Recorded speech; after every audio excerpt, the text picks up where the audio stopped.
Okay, so yeah, so slut shaming is a similar thing, and I love talking about it in the in the context of its kind of flip side, which is I don't know what you call it. Back in the 60s, it was, I guess, sexual liberation, and now you've got this movement. I won't try to give it a name because I'll get it wrong because I'm just not cool enough. All of these women who are advertising their body counts and competing for who has the most body count, right?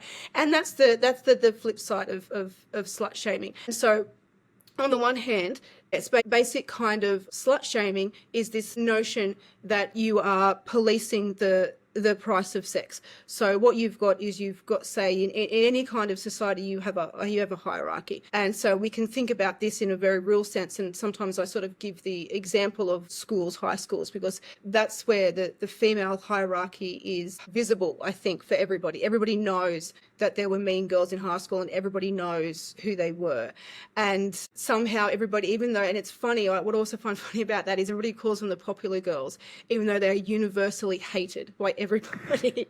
They're detested and disliked, and they make so many other people's lives miserable, and yet they're always called the popular girls because people understand that they were at the top of the social hierarchy. So people understood that there was a sense in which they were popular, in that the rest of the population kind of understood that they were the ones at the top and that they had to be respected, and you at least had to pretend to like them when you were in their direct company. But they were also universally hated because they were largely doing horrible things. In any case, though, you've got this hierarchy, right?